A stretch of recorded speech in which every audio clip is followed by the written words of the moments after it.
Gone fishing, gone fishing. The sunny old day, it's a long old day, why don't we all go fishing? I kinda see this on me and James, to be honest. Well, when I was like a teenager or something. But I'm way better than that is. It's like getting stung by a bee where the sun don't shine, boy. Duck was sus about Boku at first, but soon came to love him. So the twins played the trick on you, eh? Said Duck to Boku. Pretty much. Have they done that too? Oh, where do I start? They're like bees in a hive. Just then, James came out of nowhere. What, Duck? You're scared of bees? No, James, I never said that. Oh, I'm not scared of bees. If hundreds are swimming around me, I just buzz them off. Buzz, buzz, buzz, mocked Duck. Oh, Snorted James, and he left. The next morning, James went to the station to get his train. Two porters, Jeff and Ted, carrying their luggage on the platform. Mind your backs, said Jeff. But as they were moving, they didn't notice an old lady. They bumped into her, and the luggage spilled all over the platform. The station cleared like magic. James didn't realize the porters were carrying a beehive until it was too late. As the driver squatted in the cab and the fireman swatted the bees, most of the bees sat nicely on James' boiler because it was nice and warm. Buzz off, said James. One bee burned its foot. The bee thought James had done it on purpose, so it stung James right on the nose. Whistled James. He had had enough. Boku soon took James' train after he left. Later at the sheds, the other engines made fun of James while James hid. Boku and Duck talked about a new beehive on wheels. James thought for being mainline engines, they were being very silly indeed. We hope you've been enjoying this presentation so far.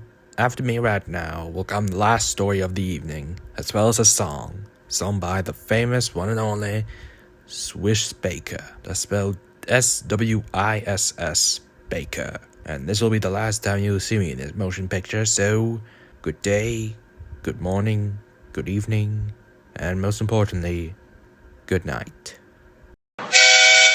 Duck and Percy work hard at the harbor every day. They help load ships and cargo onto other cargo ships which are sent all around the world. Their favorite place, though, is the regatta. They love to watch all the sailboats sail by. One day, they were more than usual, and Duck got to thinking, it would be nice to travel around the world. I like my rails, said Percy. I wouldn't want to leave them. Just then, Harold the helicopter flew by and landed. This is the regatta, he told them, for no apparent reason. Sailboats come all from miles around. They travel the world. Duck was intrigued. They are so lucky. For the rest of the day, Duck talked non-stop about regattas, sailboats, and traveling around the world. At last, Percy lost patience. I like my rails nice and fine, snapped Percy. I wouldn't want to... Just then, an alarm rang. Come on, Duck, said his driver. A man's injured his arm near the regatta. We've got to get help. Duck wasted no time and headed there. He found Harold airlifting the man onto rails. The man's arm was in a bandage. Sorry I can't take him to the hospital, said Harold. But that's Duck's job.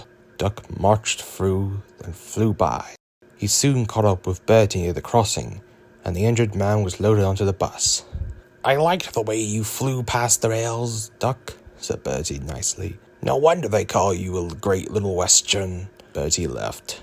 Maybe Percy is right, thought Duck. Maybe I do belong here. That night, Percy and Duck stayed a little longer near the regatta. Look, said Duck. A shooting star. No, said Percy. That's just Harold hovering above.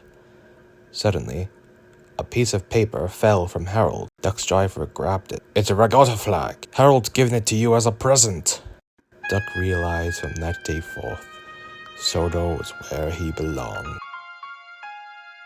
And I don't think he wouldn't trade for the whole world. Wouldn't you agree?